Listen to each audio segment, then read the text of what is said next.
In the words of a sage observer, the boys in the hood are always hard. You come talking that trash, we'll pull your card.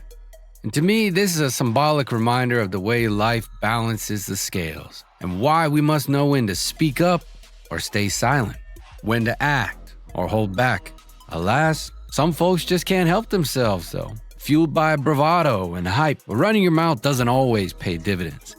And sometimes you pay for it, especially in sports. Here are 5 times when trash talking went a little too far in the NBA. Talking trash to Michael Jordan was a verbal battleground where so many players lost. Still, it didn't stop some from jawing it up with MJ. Derek Martin, a left-handed point guard, was one player who did it specifically when his airness was getting ready to play his first full season after making his first NBA return. And it's safe to assume that Martin's situation and that of the Vancouver Grizzlies, his club at the time, didn't turn out so well. See, this is summer 1995, and Jordan spent a lot of time in Los Angeles filming Space Jam. But Jordan was also trying to get back into game form between taking his scenes. He was working out and regularly invited basketball players, both from the NBA and the NCAA, to play in pickup games at the set. Martin, a 5'11" guard from UCLA, who at the time had previously played in the NBA for the Minnesota Timberwolves, was one of the players who got an invitation. Martin snuck through Jordan's defense in the last seconds of one of the games to score the game-winning layup, and then made the decision to use some foul language at that precise time. Quote, "Michael, you get out of my town, you're not even the real MJ. My man Magic is the real MJ," said Martin. Oof. On November 30th, 1995, the Chicago Bulls faced off against Vancouver during the regular season. And the Grizzlies were actually crushing the Bulls the whole game. And by the time the fourth quarter rolled around, they were up by 9 points. The Bulls were playing in the last game of a very long road trip, and they simply didn't have it. This gave the outspoken Martin permission, he thought, to trash talk Jordan even more. "Told you we're gonna whoop your ass tonight," said Martin after scoring an and one. And Jordan, at that point, had only scored 10 points, which was a pretty terrible performance. But after hearing what Martin said, he retied his shoes, entered the game as a substitute, and guided the Bulls to a comeback victory of 94-88. Jordan had an outstanding last 6 minutes of the game, scoring 19 points for a total of 29. Afterward, he tracked down Martin on the Grizzlies bench and told him, quote, "Shut up, you little bitch." Damn. Although it wasn't the first time Jordan had gotten angry at someone for talking smack, it did serve as a warning to anyone who might have thought they could get away with it. In the NBA's recent past, as well as the present, Kevin Garnett has had a reputation for being one of the most ferocious players. Fans and other players often ignore his gorilla-like chest pounding, head banging against goalposts, shouting and cursing at players following major plays, or even getting down on all fours and growling at an opponent. Whether you like it or not, though, his very passionate and sometimes obnoxious demeanor ultimately didn't affect anybody. In fact, many people found it energizing because Garnett played with such fervor and fire throughout the whole 82-game season. But now that it's been revealed that KG labeled Charlie Villanueva a cancer patient while insulting him, it's necessary to maybe re-examine his conduct on the job. It seems unbelievable how a player so brilliant as KG could be so tone-deaf and call somebody with alopecia a cancer patient. And yeah, Garnett did release a statement explaining his remarks when the claims made headlines, saying, quote, "My comment to Charlie Villanueva was, in fact, you are cancerous to your team and our league. I would never be insensitive to the brave struggle that cancer patients endure. I've lost loved ones to this deadly disease and have a family member currently undergoing treatment. The game of life is far bigger than the game of basketball." End quote. Villanueva's accusation and Garnett's clarification tell two completely different tales and should be treated as such. If the former's account of what transpired is accurate, KG ought to be humiliated. There's no justification for statements like that one, no matter how caught up in the excitement of the competition he was. However, if Villanueva simply misunderstood Garnett, the Boston Star's comments aren't nearly as explosive and probably not even newsworthy.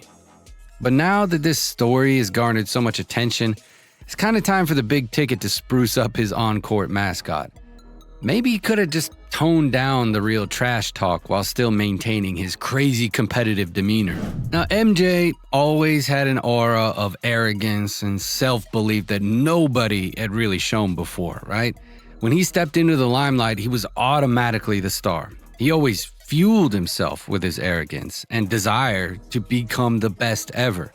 And it showed in how he used to play his game. He always had great performances to back up his trash talk to other players.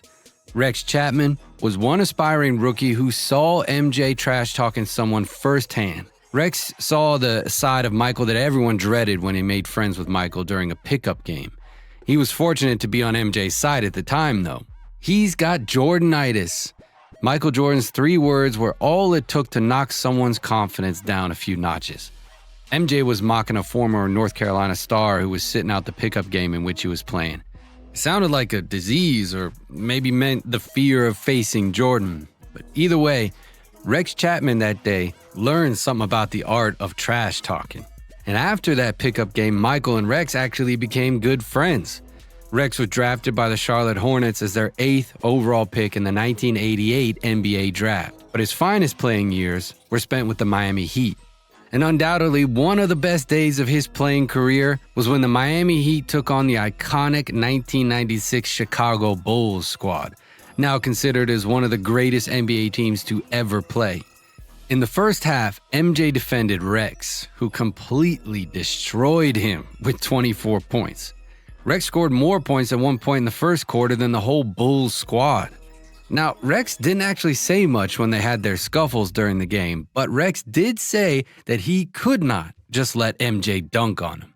This was often more than enough for MJ to refuel and repay the favor, but that particular day belonged to Rex Chapman. Before signing on with the Chicago Bulls in 1992, Rodney McRae had played professionally for 9 years. He was a reliable forward who averaged 11.7 points, 0.6 rebounds, and 3.6 assists a game. And he agreed to be a bench player when he arrived in Chicago to chase rings with Scottie Pippen and Michael Jordan. But little did he realize that this would permanently harm his career.